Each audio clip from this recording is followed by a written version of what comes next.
Fala galera, só lembrando que esse vídeo é patrocinado pela 1xBet, maior site de apostas do mundo e que é parceira antiga já aqui do canal do Garone. E a promoção continua. Se você fizer o seu registro no link que tá aqui na descrição desse vídeo e utilizar o cupom GARONE, quando você fizer o seu primeiro depósito, você recebe o valor em dobro. Ou seja, botou R$50, recebe 100, botou 100, recebe 200 para apostar. Então não fica fora dessa não. Aproveita o link aqui na descrição e utiliza o cupom GARONE no seu primeiro depósito para aproveitar essa promoção da 1xBet. Bom, o Vasco venceu o Atlético Mineiro nesse domingo no Maracanã por 1-0, gol do Serginho, conquistando ali a sua segunda vitória nos últimos 3 jogos. Aliás, são 3 jogos de invencibilidade do Vasco no Campeonato Brasileiro, para um time que ficou teve uma sequência muito grande sem vitórias. Vasco conseguindo 7 dos últimos 9 pontos disputados e saindo ali da lanterna, e hoje é o 18º colocado do Campeonato Brasileiro com um jogo a menos, ou seja, pode se aproximar ainda um pouco mais dessa saída, desse incômodo Z4 que o time está desde o iniciozinho da competição. E a gente vai analisar aqui exatamente esse gol do Vasco contra o Atlético Mineiro, para entender algumas das ideias do Ramon Dias. Na semana passada, já fiz uma análise aqui no canal, falando um pouquinho das diferenças do Vasco do Barbieri para o Vasco do Ramon Dias.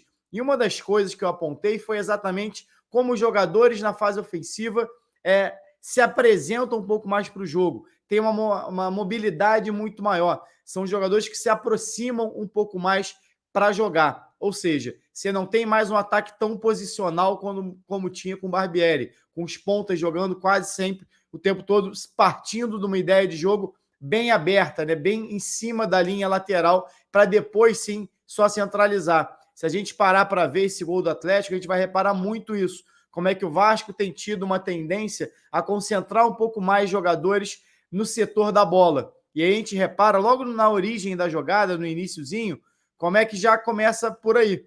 O Vasco começou essa jogada construindo pelo lado esquerdo, tendo o Léo, que já é uma característica desde o início da temporada, até quando eu analisei o Léo Pelé, quando ele foi contratado pelo Vasco, a gente falou muito sobre isso. O Léo, no ano passado, foi o zagueiro que mais trocou passes no campo ofensivo, é uma característica dele. Desde que chegou ao Vasco, manteve essa característica, é o cara que inicia as saídas de bola pelo Vasco, muitas vezes conduzindo essa bola, inclusive acelerando o jogo, partindo para o campo ofensivo. E a gente vê o Léo aqui com essa bola já no campo de ataque, e aí o Paulinho vem buscar próximo a ele. E olha onde é que está o Praxedes.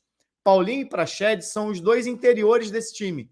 São os meias que jogam um pouco mais por dentro. O Vasco não tem um meia central. O Vasco joga num 4-1-4-1, você tem esses jogadores de beirada, né? O Peck e o Serginho, né? Como foi no último jogo, já foi Peck e Figueiredo, Peck e Orelhano, enfim. Mas esses jogadores de velocidade que fazem a recomposição de meio campo pelo lado e um pouco mais por dentro, você tem Praxedes e Paulinho, com o Zé Gabriel entre as linhas. Então o Zé Gabriel fica um pouquinho mais, é um volante mais posicional, aquele 5, e aí você tem Paulinho e Praxedes construindo um pouco mais por dentro, enquanto a beirada fica para os laterais e para os pontas. E esses jogadores se encontram mais em campo desde a chegada do Ramon Dias. Antes com o Jair e Andrei, que normalmente foi a dupla do Vasco, já tivemos Marlon Gomes e Andrei, Marlon Gomes e Jair, enfim, algumas tentativas ali na época do Barbieri, até com Galarza e Barros. Esses jogadores tendiam a jogar sempre um para cada lado. Esses jogadores dificilmente conversavam dentro de campo. E aí aqui a gente vê como é que o Paulinho está na esquerda e o Praxedes também, um pouco mais centralizado, claro, vindo da direita para esse setor, ou seja, se aproximando um pouco mais do jogo. Então o Vasco nesse momento tem Léo, Paulinho, Praxedes, olha o Peck se movimentando já mais por dentro, e a gente vai ver aqui o Piton recebendo mais pelo lado esquerdo. A gente cobrou muito isso na época do Barbieri, a gente falou muito sobre isso. Como é que o Vasco ia conseguir fazer uma triangulação se ele não tem 3 jogadores?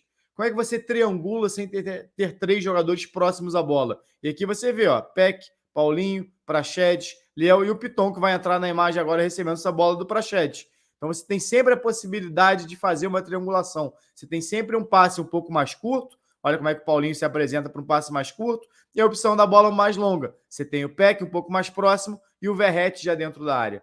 Então você tem a aproximação dos 2 meias para ajudar na construção junto do lateral. E o ponta? O ponta a gente falou muito na última análise.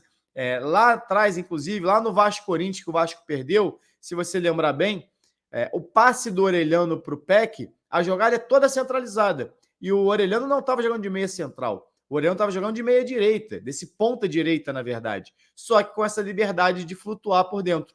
E ele dá o passe para o Peck, que também sai do corredor lateral, sai do lado esquerdo e vai fazer essa função mais centralizada. Vai pegar essa bola numa diagonal vindo por dentro. E ele faz o gol contra o Corinthians, depois o Corinthians faz o 3-1, mas era uma jogada muito clara ali de movimentação dos pontas. Quanto ao Atlético Mineiro, olha, o Peck está mais uma vez no meio espaço, mais uma vez atacando aqui por dentro. Lembra que eu falei do Praxedes e do Paulinho se aproximando? E falei agora dos pontas vindo um pouco mais por dentro. O Piton, que é o jogador com mais cruzamentos certos no Campeonato Brasileiro, então é uma característica dele. Até na análise do Verratti eu falei sobre isso, e eu vi muito falar dessa dupla Piton-Verratti, porque um é especialista no jogo aéreo para cabecear e outro é especialista em cruzamentos. Inclusive, o Piton não é só o maior cruzador do campeonato em volume, ele tem uma das maiores médias também, acima de 30%, média de aproveitamento, na verdade, um percentual de acerto, um dos mais altos da competição, não só entre os laterais, mas entre os meias também, entre todos os jogadores do campeonato. Entre os maiores cruzadores, a maior marca. Então, o Piton recebendo pela esquerda e o Verratti centralizado. E aí entra a outra aproximação que eu falei. Olha os pontas por dentro. Peck, Serginho, junto do Verratti dentro da área. O tal peso de área que a gente falou, já fala há muito tempo, né? O Marcelo Cabo usava muito essa expressão no Vasco em 2021. Esse peso de área, que nada mais é do que você entrar com mais de um jogador dentro da área. Você imagina o Verratti aqui, que vai ganhar essa bola por cima, vai vencer o Gemerson e cabecear. Se ele não tivesse Peck e Serginho, possivelmente a gente teria uma dobra de marcação no Verratti. E por mais que ele conseguisse cabecear essa bola, ele provavelmente seria deslocado de alguma maneira, não ia conseguir cabecear tão inteiro como cabeceou, porque teria mais um jogador ali para incomodar, para disputar por cima, e que, ainda que ele ganhasse, possivelmente não teria tanta liberdade assim, não ia conseguir botar tanta força, não ia conseguir direcionar tão bem, porque estava mais pressionado. Quando o Peck entra, ó, o Peck chamando a atenção da defesa. Olha o Serginho chamando a atenção do Arana. Então não tem essa dobra, não permite essa dobra em cima do Verratti, e o Vasco está praticamente no 3 contra 3.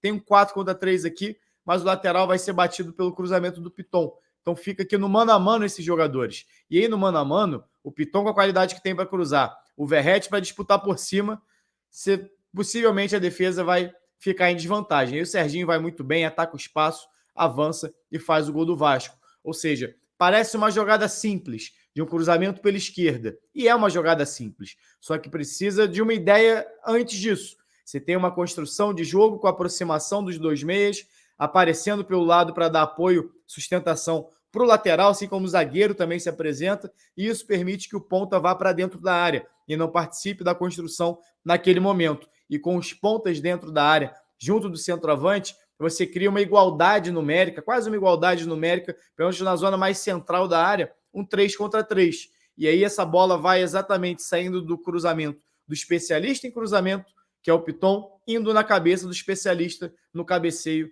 que é o Verratti. E aí a vantagem do Vasco está consolidada. O Everson faz uma grande defesa, poderia ter sido um gol direto do Verratti ali, mas o Serginho consegue antecipar e fazer 1-0. Então, tudo isso passa por uma ideia de jogo, de uma maior aproximação dos jogadores, tanto os pontas quanto os meias. É um Vasco diferente em relação ao que era com o Barbieri, e tem sido, pelo menos nesses últimos jogos, um Vasco também bem mais eficiente.